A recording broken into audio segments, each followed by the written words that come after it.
I'd like to begin by asking you about watershed revenue. Yes. And in particular, my concern here is not with the absolute quantity of watershed revenue, but rather with the equitability of how that is distributed among the ratepayers and the Yes. citizens of Atlanta. Watershed supported obviously by a mixture of sales tax and fees. Hmm. And I would like you to comment on whether or not you think that current fee structure, tax structure, is equitable. And also, as we go forward, because of the rate increases and obviously because of the economic problems, that this is being shifted ever more toward fees, whether you feel as if it is likely to be equitable in the future. And my concern here is with equity among individual retail customers, and wholesale customers, and also between current residents of the city and future residents of the city who will enjoy the benefits of the capital improvements that we're building now. Yes. My straight answer is I don't believe that the funding is equitable at all. I think that the burden that Atlanta has had to bear in terms of fixing a water and sewer system that drives economic development throughout the state of Georgia is patently wrong. But I also have to deal with the reality of what is doable.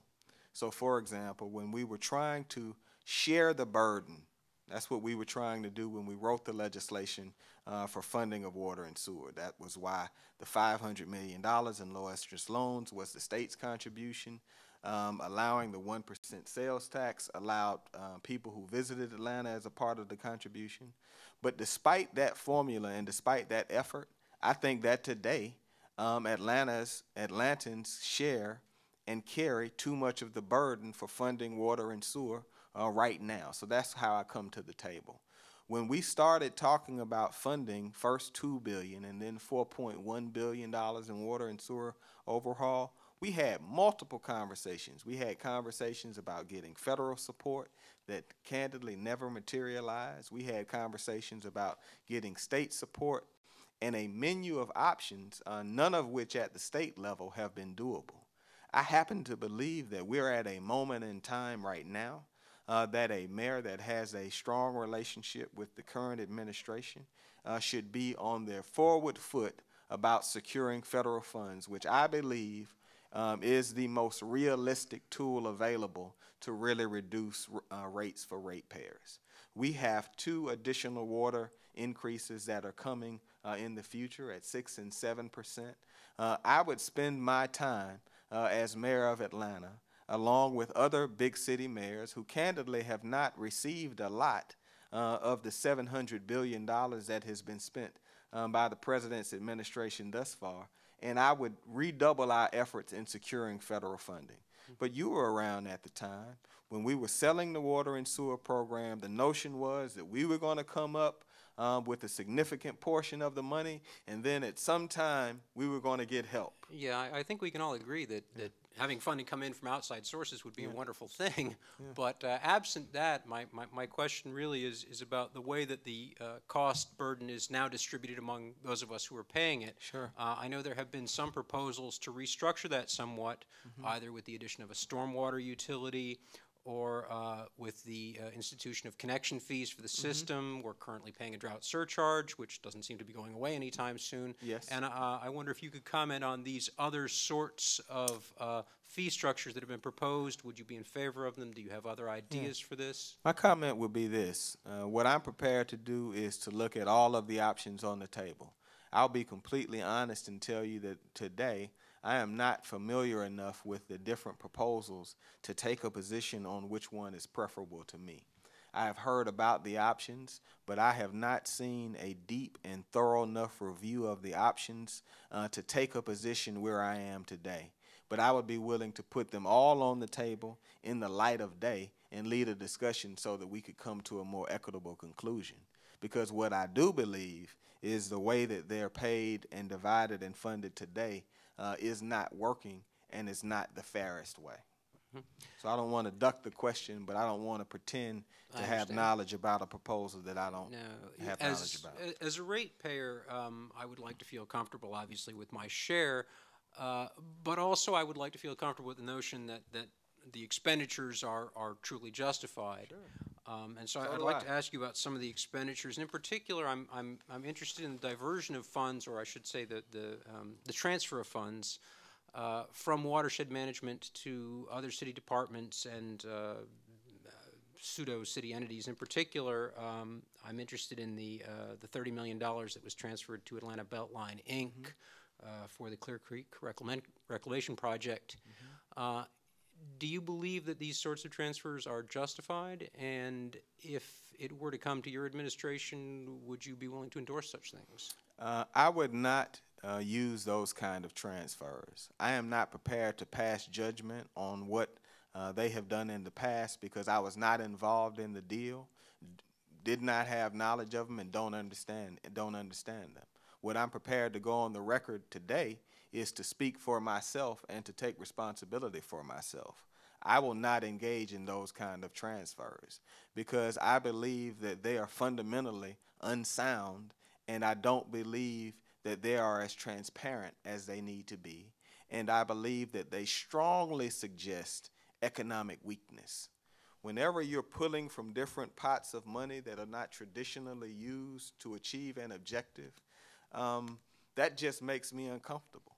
I mean, I am very fiscally conservative, and if you can finance something, I believe that you should finance it in the light of day in a very direct way. And if there is a need, candidly, for financing mechanisms that are more creative, we need to have a bigger conversation about it, and you don't need to find out about it later. As mayor, I need to tell you, this is an objective that I'm interested in doing.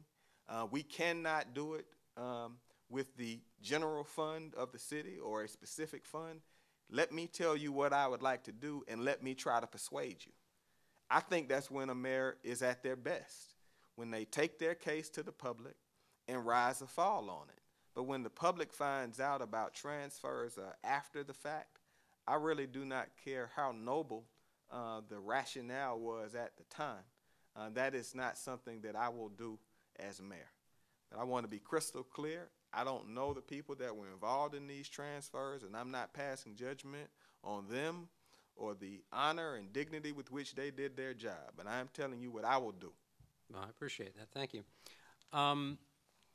It has been suggested that the management Department of Watershed Management could use some restructuring, and that the department should be operated more like a business, which is one of those sort of catch-all phrases you often hear in politics without much definition behind it. Yeah. Depends on what business.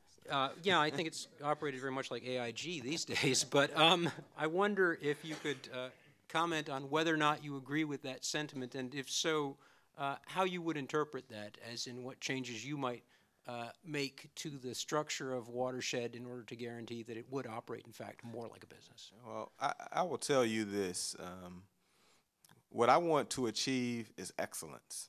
And when you have an area that is big as what we're trying to do in the watershed space, that's going to be my guide. And I'm going to look to best in class and who has done it, and I will go and find the people who are the best in class, and I will have them advise me, either on an informal basis or a paid basis.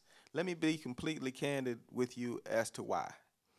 If you have a $4.1 billion initiative like we do in the water and sewer space, a 10% problem is a $400 million problem. If you've got a $1 billion problem in water and sewer, a 10% problem is a $100 million problem. So I want you to know that I have a moral reason as a leader for wanting to make sure that we have the best management class, but I have a selfish reason as a person that stands for re-election.